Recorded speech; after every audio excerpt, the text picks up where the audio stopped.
Hai, selamat datang di channel Sans Film. Kali ini kita akan bahas alur cerita film horor yang berjudul 40 Hari Bangkitnya Pocong yang dirilis pada tahun 2008 yang disutradarai oleh Rudi Sudjarwo.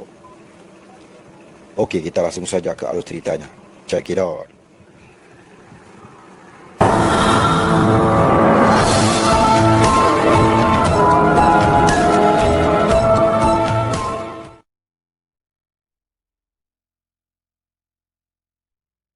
Berawal dari sebuah kecelakaan mobil karena tabrakan, Jesse mengalami hal-hal yang mengerikan.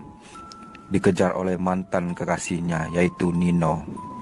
Jesse yang bekerja sebagai teknisi di sebuah toko komputer dan elektronik ditugaskan untuk memperbaiki komputer di rumah seorang pemuda bernama Kevin. Kendati mempunyai tante Alice yang aneh, Jesse juga mengakrabkan diri dengan adik Kevin yang bernama Davi. Saat ia pulang, ia kerap dihantui sosok-sosok yang mengerikan. Lambat laun, perasaan suka antara Kevin dan Jesse mulai muncul.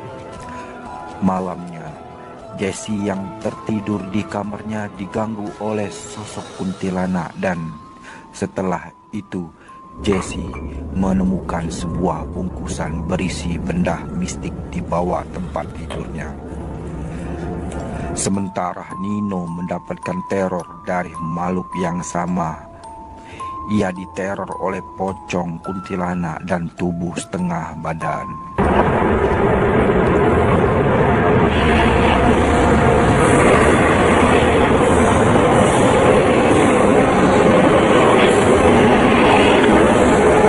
Keesokan harinya, Jesse juga mendapat teror dari tubuh setengah badan.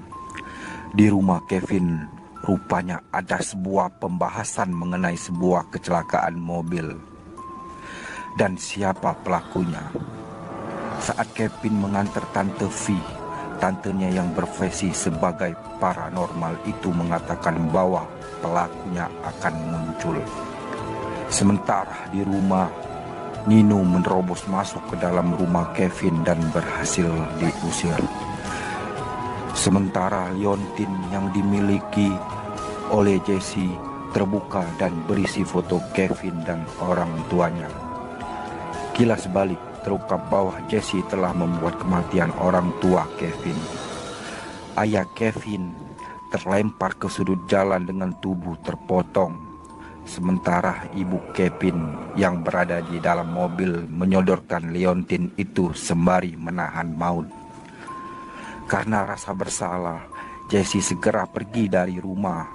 Kevin yang semakin aneh keadaannya, apalagi keadaan Tante Alice yang masih berpura-pura bahwa orang tua Kevin masih ada. Ada di sini bersama kita, Kevin. Itu cuma di pikiran tante aja, Tan. Jesse selama beberapa hari tidak masuk kantor. Hal ini mengakibatkan Kevin cemas. Kecemasan juga terjadi pada sepupu Jesse, Rike, dan kekasihnya, Eno, yang mengetahui sakitnya Jesse. Kevin yang datang ke tempat Jesse diceritakan mengenai peristiwa tabrakan itu. Waktu itu di siang hari, Jesse dan Nino masih sepasang kekasih. Nino yang tidak bekerja dan sedang mabuk menyetir mobil tanpa menghiraukan peringatan Jesse.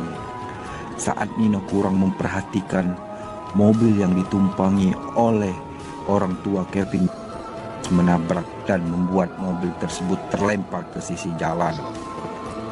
Jesse berniat menolong ibu Kevin yang masih hidup, tetapi Nino yang ingin menghindari dari kejadian memaksa Jesse pergi dari jalan itu. Nino yang telah kembali ke kosnya dihantui lagi dan pergi dari rumah kos. Kemudian Rike, Jesse, dan Eno pergi ke kamar kos Nino dan menemukan fakta bahwa semua perlakuan yang diberikan Nino kepada Jesse digunakan untuk melindungi Jesse dari kejaran makhluk-makhluk itu. Mereka pergi dari sana dan pergi ke rumah Kevin, di mana rumah itu adalah rumah para korban. Jesse bertekad untuk pergi sendiri dan mengunci pintunya. Di sana ia menemukan Davi sendirian di rumah yang tengah kosong. Jesse menggendong Davi, lantas menelpon Kevin yang sedang mengunjungi tempat kecelakaan orang tuanya. Ketika ia diberitahu keadaan Davi, Kevin memberitahu bahwa Davi ikut meninggal dalam kecelakaan tersebut. Lalu Jesse menyadari bahwa ia menggendong pocong.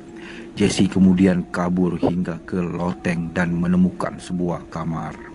Di kamar itu ia malah menemukan pocong Davi dan orang tua Kevin. Selanjutnya Kevin kembali ke rumah dan membukakan pintu untuk mencari Jesse yang berada di kamar Tante Alice, yang mana kamar itu berisi 3 pocong. Kevin, Rike, dan Eno yang menemukannya juga terkejut. Lalu Tante Alice dimasukkan ke rumah sakit jiwa. Kemungkinan demi melepas rasa kehilangan, Tante Alice menggali kubur dan menempatkan pocong-pocong itu di tempat tidurnya.